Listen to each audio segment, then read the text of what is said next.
progressive stages. That, according to the Trump administration. Joining us now to discuss that and so much more is Mr. Harley Lippman, foreign policy expert, back here on the Live Zone. Harley, it's always good to see you, sir, and welcome back to the show. Thank you so much. All right, so we know that apparently efforts to resolve the U.S.-Iran conflict are in very progressive stages, as you just heard me state. We also know that the Trump administration is signaling optimism on a deal for the crucial waterway, and I'm making reference to the Strait of Hormuz. I'm curious, what are you hearing, sir? Well, they are certainly having talks. It's not made up. Even if it's through intermediaries of Qatar and Oman, they are doing that. There are different groups within Iran, which is what makes this so confusing for so many people, including President Trump in the United States. But there is talks. I'd be surprised if a real deal could come out of it, but you never know. Iran wants a deal because they're falling apart. They have inflation at over 100%. Their currency has declined by 98% in the last 5 years. Massive unemployment. They are breaking. It's just a question of time, and a lot of people don't have patience. But they want a deal. But at the end of the day, the only way we're going to get a good deal and the right deal is to tell Iran to show us the nuclear dust and open the Strait of Hormuz, and then they'll get all the benefits that the United States could provide them with. Yeah, and so, Harley, you just made mention of perhaps what the deal should look like. At least that's what you described in my mind. And so if there is no deal, what should the United States do next? Well, if there is no deal, instead of having a tit for tat, which is what we're seeing, the United States needs to do one of two things. One is to economically break them without having to go to war. Now, how do you do that? You don't have to bomb their oil facilities, but you could bomb the things that support their ability to sell oil. So you prevent them from selling oil. And how do you do that? You bomb the docks, you bomb the cranes, you bomb the ports, you bomb the airports, you bomb the railroad lines that go into China and into Russia where they're getting supplies. If you bomb that infrastructure that supports their ability to sell oil, they can't sell oil. And that's how they get 90% of their money. And if you prevent them from getting money, you will get a collapse, which is what we need. And that's what we're waiting for. So I think that's what has to happen. Or if you want to go a step further, you actually bomb their oil facilities. The reason why we haven't done that, I suspect, is it will ruin the country for many years to come. And if we hope that there'll be another revolution, it'll doom the people for a very long time.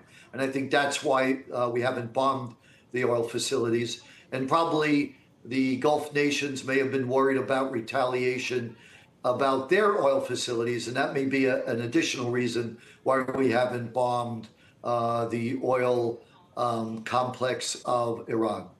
We know that President Trump and Israeli Prime Minister Benjamin Netanyahu have had multiple discussions surrounding all of this, but many on the outside are still questioning and or pondering as to whether or not this is the right partnership. What say you?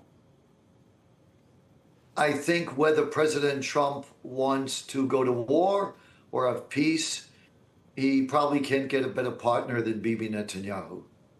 Well, and we'll leave it just at that, Harley. All right. Yeah. We all. Well, no, it's somewhat curious because so many folks have stated that that's not the right relationship, and they have pointed out that perhaps Benjamin Netanyahu pulled the wool over President Trump's eyes, not necessarily in a bad way, but perhaps not telling him everything that needs to be known with regard to the intel that the Israeli Prime Minister has. Yeah, I'm not sure I believe that. I think it would be self-destructive for Israel to have tried to mislead the United States. Everything is pretty transparent. They share intelligence very frequently, and it would be extremely unlikely for it to work. I think there were genuine surprises. You know, in warfare, it happens in every war. You can show me a war where there weren't surprises, where top military commanders thought there'd be one outcome and there would be another. That doesn't mean anyone misled anyone. And I think that's what happens here. So I think they both know each other. They do get along very well. They've been to war with each other. A new partner would be uncertain. You don't know how well that'll be. A lot of people engage in wishful thinking. Would a new partner be better? Maybe, but it's also risky. It could be worse. They're both very aligned philosophically. They're both very aligned in strategic goals. They both have some different interests. Israel has interests for Israel because Bibi Netanyahu is looking out for the best interests of Israel. And the United States has some interests that are different from Israel because the United States is looking out for America's interests. And that's normal. But overwhelmingly, they overlap. Even Trump said that, quote, to some effect. He said, on almost everything or on most things, we're very aligned. So if that's the case and they have great experience together, that's perhaps the best partnership going forward. We'll move on to this, and that is the U.S. not as of yet bombing Pickaxe Mountain. And so the question remains, will that happen? Should that happen? And when will it happen, Harley? Yeah, it's really a mystery why it was not bombed. The United States and Israel bombed the other facilities that house nuclear enriched uranium and the nuclear infrastructure of Iran, and did a pretty good job of it. Pickaxe Mountain, which is where we all suspect is where most of the enriched uranium is, and the centrifuges is there, has not been bombed. So the only thing I could think of is that there's only one of two reasons. And before I give the reasons, I want to say that what makes Pickaxe Mountain different than the other facilities that were bombed in Iran that housed nuclear material is that Pickaxe Mountain is 2 to 3 times deeper than the other locations. So it would be much, much harder to destroy it. So either we don't have the munitions to do it, or it's a political decision.